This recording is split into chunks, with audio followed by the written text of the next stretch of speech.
शं वरुणः शन्नो भवत्पर्यमा शन्न इन्द्रो बृहस्पतिः शन्नो विष्णुरुक्रमः ॐ शान्ति शान्ति शान्तिः।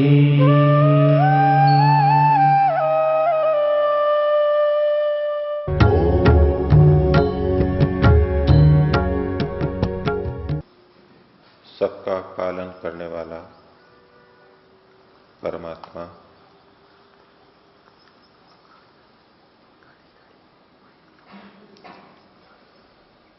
प्रणव ध्वनि।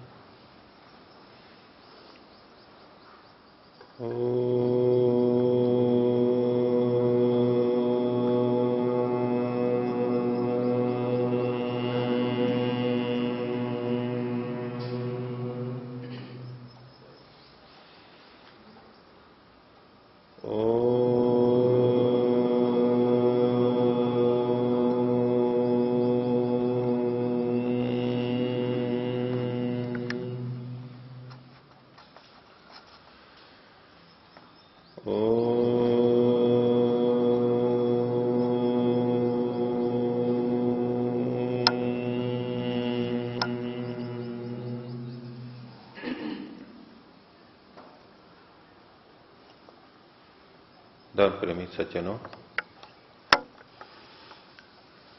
परमात्मा के प्रति हम धार्मिकों को, श्रेष्ठों को, आर्यों को क्या भाव रखना चाहिए, इसका दिशा निर्देश देने के लिए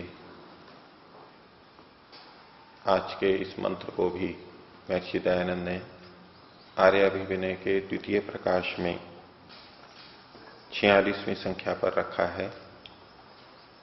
आज का मंत्र यजुर्वेद के 23वें अध्याय का 19वां मंत्र है। मंत्र है गणानां त्वा गणपतिम हवामहे प्रियाणां त्वा प्रियपतिम हवामहे निधीनां त्वा निधिपतिम हवामहे अहम अजानि गर्भधम आत्मम अजासि गर्भधम। परमात्मा को आर्य संबोधित कर रहा है, एक धार्मिक व्यक्ति, जानकार व्यक्ति संबोधित कर रहा है। हे प्रभु, हे वसो, हे सबको बसाने वाले परमात्मा। पहली पंक्ति के अंत में आया वसो मम, मेरे को बसाने वाले, हम सबको बसाने वाले, हे वसु परमात्मा। आप कैसे हैं? गणानां त्वा गणपतिम हवामहे, आप गणों के गणपति हैं। जो विभिन्न समूह हैं, समुदाय हैं, उन सबके पालक, रक्षक आप हैं, ऐसा हम लोग कहते हैं, स्वीकार करते हैं। जीवन जीते हुए हम विभिन्न समूहों के संपर्क में आते हैं और विभिन्न समूहों से हम अपनी रक्षा करते हैं, जीवन चलाते हैं। हमारा देश, उसकी सेना, वो एक समूह है और वो हमारी रक्षा करती है। न्याय व्यवस्था, न्यायपालिका एक समूह है, प्रशासक एक समूह है, अपने अपने समुदाय, अपना अपना ग्राम, वो भी एक समूह है, गण है। और इन विभिन्न गणों के बीच में रहते हुए हम अपना जीवन चलाते हैं, आसानी से चला पाते हैं। इन गणों के बीच में रहते हुए, इनसे लाभ प्राप्त करते हुए एक कृतज्ञ व्यक्ति मन में क्या भाव लाएगा? कि इन सबके कारण से मैं अपना जीवन चला पा रहा हूं। ये विभिन्न समूह मेरे रक्षक हैं और उन्हीं के प्रति कृतज्ञता साक्षात देखेगा, समझेगा। उनके प्रति हमारी कृतज्ञता होनी भी चाहिए, उतने अंश में वो ठीक है। लेकिन एक आर्य को क्या दृष्टि रखनी चाहिए? इन गणों के प्रति आदर कृतज्ञता रखते हुए भी उसे ये समझना चाहिए कि इन सब गणों का रक्षक भी कोई और है और वो परमात्मा है। गण हमारे रक्षक हैं, लेकिन इन गणों का भी पालक और रक्षक वो परमात्मा है। ये हमारे मन में, आर्यों के मन में होना चाहिए। और वही ये वाक्य परमात्मा आर्यों के मुख से कहलवाना चाह रहे हैं। गणानाम त्वा गणपतिम हवामहे, हम सब आपको इन सब गणों का रक्षक स्वीकार करें। दूसरी दृष्टि से जो विभिन्न गणों के संचालक होते हैं, अधिक सामर्थ्य युक्त होते हैं, नेतृत्व करते हैं, व्यवस्था करते हैं, उनके मन में एक भाव आ सकता है कि मैं इन गणों का रक्षक हूं, संचालक हूं। चूंकि मैं इनकी व्यवस्था करता हूं, मैं इनको निर्देश करता हूं, मैं इनकी समस्याओं को सुलझाता हूं, मैं इनकी भोजन की व्यवस्था करता हूं, तो लोक में जो गणों के पति होते हैं, गणपति होते हैं, अधिकारी होते हैं, उनके मन में यह भाव आ सकता है। लेकिन जो आर्य गणपति होगा, जो आर्य निर्देशक होगा, वो ये बोलेगा, हे प्रभो, हे वसो, गणानाम त्वा गणपतिम हवामहे। इन गणों का स्वामी तो मैं वास्तव में आपको ही मानता हूं, क्योंकि आपके दिए सामर्थ्य से ही, आपके दिए हुए ज्ञान से ही, व्यवस्था से ही मैं इनका संचालन कर पा रहा हूं। इसलिए मूल रूप से इन सबका संचालन करने वाले, इनकी रक्षा करने वाले आप ही हैं। गणपति तो आप ही हैं। सब गणों के गणपति और गणपतियों के भी गणपति आप ही हैं। ऐसा हम कहते हैं, हम पुकारते हैं, ऐसा हम स्वीकार करते हैं। परमात्मा की प्राप्ति के लिए और परमात्मा को शुद्ध रूप से देखने के लिए आर्य के मन में ये भाव होना आवश्यक है। नहीं तो वो परमात्मा को विस्मृत करके परमात्मा के स्थान पर स्वयं को रख लेगा और स्वयं को ही उस सब का श्रेय देने लगेगा, जो कि एक अहंकार की स्थिति है, अविद्या की स्थिति है। और ये भाव उस परमात्मा को कभी प्राप्त नहीं होने देगा। तो एक आर्य कह रहा है, हे वसो, हे बसाने वाले, मेरे बसाने वाले, गणानाम त्वा गणपतिम हवामहे, समस्त गणों का गणपति मैं आपको स्वीकार करता हूं। हम सब आपको ही गणपति स्वीकार करते हैं।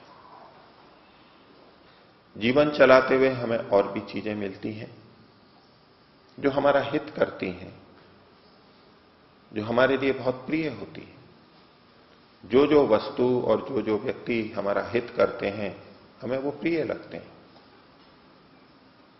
और हम उनके प्रति कृतज्ञ होते हैं। धार्मिक व्यक्ति उनके प्रति कृतज्ञ होता है, उनका उपकार मानता है। लेकिन आर्य को उससे ऊपर बढ़कर के भी एक भावना रखनी है। वो कहा, प्रियाणाम त्वा प्रियपतिम हवामहे, इन समस्त प्रियों के भी पालक, प्रियपति हम आपको ही स्वीकार करते हैं। ये जितने प्रिय हैं, इन सबकी रक्षा और पालक आप हैं। रक्षा करने वाले आप हैं, पालक आप हैं।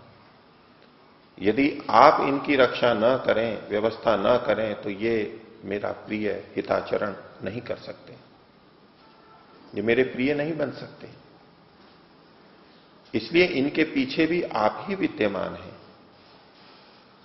तो इनको प्रिय समझते हुए भी, इनको प्रिय मानते हुए, इनके प्रति यथा योग्य कृतज्ञता रखते हुए भी आर्य को अपने मन में ये भाव रखना चाहिए कि प्रिय पति तो वो परमात्मा है और इसलिए इन प्रियों से भी प्रिय मैं उसको स्वीकार करूं।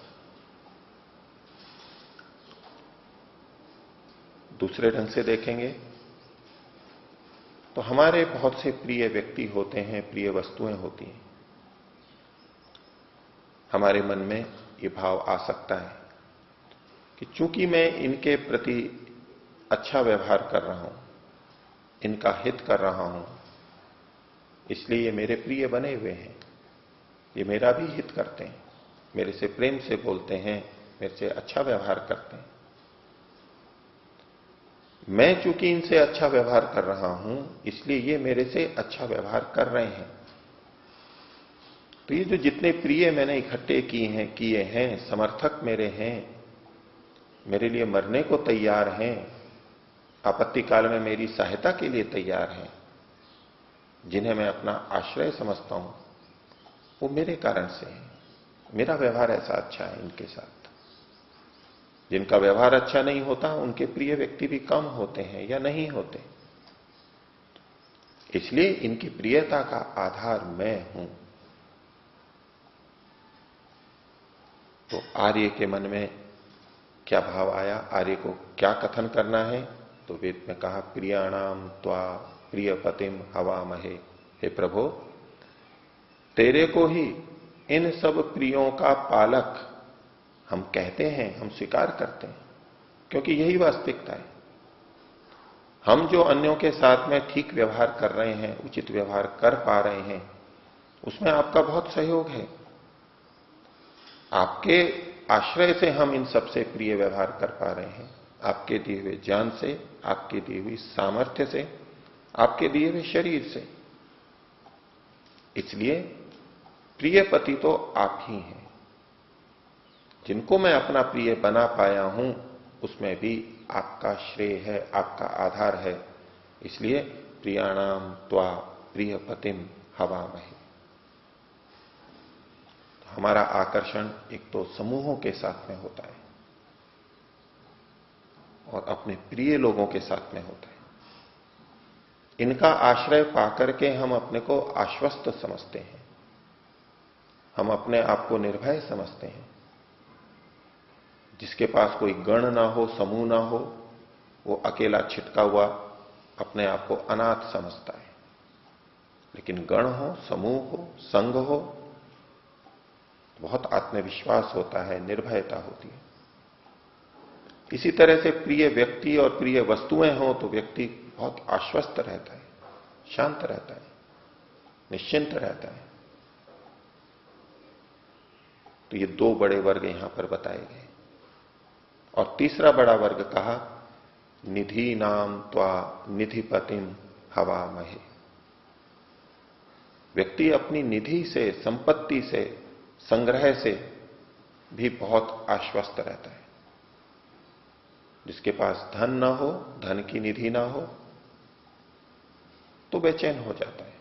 और धन पर्याप्त हो कि मेरे जीवन भर के लिए, मेरी समस्त आवश्यकताओं के लिए मैं रुग्ण हो जाऊं, तो आपत्ति काल में मेरे पास धन है, संपत्ति है, निधि है, तो व्यक्ति अलग ढंग से निश्चिंत होकर के चलता है। तो हम निधि का आश्रय लेते हैं। धन एक निधि है, ज्ञान की भी एक निधि होती है। ज्ञान का आश्रय लेके भी हम बहुत आश्वस्त रहते हैं।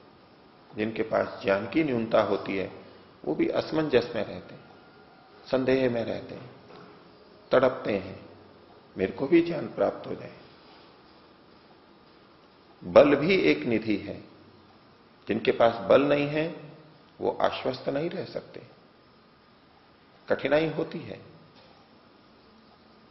तो धन हो, बल हो, ज्ञान हो, अन्य कोई भी निधि हो, उन सब निधियों के आश्रित हम अपना जीवन चलाते हैं। उसके लिए हम प्रयत्न करते हैं, निधियों को हम प्राप्त करते हैं और संतुष्ट भी होते हैं एक सीमा तक। उन निधियों के प्रति हमारे मन में भाव आ सकता है कि इन निधियों के कारण ही मैं अपना जीवन ठीक चला पा रहा हूं, प्रगति कर पा रहा हूं। तो समस्त श्रेय हम उन निधियों को देने लगते हैं या दे सकते हैं, उन निधियों को प्रमुख रूप से देखने लगते हैं, क्योंकि प्रत्यक्ष वही उपयोगी हमें नजर आते हैं। लेकिन आर्य को क्या भावना करनी है? वेद का आदेश है, निधि नाम त्वा निधिपतिम हवामहे। हम आर्य लोग इन निधियों के निधिपति को, निधियों के भी स्वामी को, किसको? उस परमात्मा को स्वीकार करें। हे प्रभु, त्वा तेरे को हम इन समस्त निधियों का स्वामी हवामहे स्वीकार करते हैं, पुकारते हैं। इन समस्त निधियों के भी रक्षक आप हो। बिना आपकी सहायता के ये निधियां हमारे लिए उपयोगी नहीं हो सकती। अब इसी को भी दूसरे ढंग से देखें। विभिन्न निधियों को इकट्ठा करते हुए व्यक्ति के मन में आ सकता है, मैंने इन निधियों को उत्पन्न किया है, एकत्र किया है, इनकी सुरक्षा मैं कर रहा हूं, इनका उपयोग अन्यों के लिए कर रहा हूं, मैंने ये निधि बनाई है, ये जल का संग्रह किया है, ये अन्न का संग्रह किया है, इन सबको करने वाला मैं हूं। विभिन्न साधनों का संग्रह किया है, गोदाम है, ये सब करने वाला मैं हूं। तो आर्य यहां सोचे, निधि नाम त्वा निधिपतिम हवामहे। हे प्रभु, ये जितनी निधियां हैं तेरे को ही मैं निधिपति स्वीकार करता हूं। हम सब तेरे को ही निधिपति मानते हैं। इन समस्त निधियों का रक्षक तू ही है। तेरी सहायता के बिना न तो ये निधियां बन सकती हैं और न ही मैं इनकी रक्षा कर सकता हूं।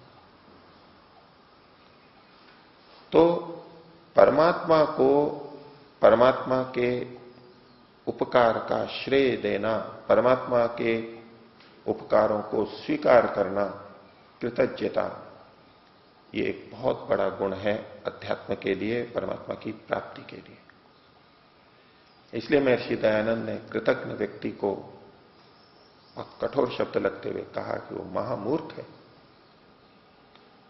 जो व्यक्ति कृतज्ञ नहीं होता वो मूर्ख है, वो अपनी हानि कर रहा है।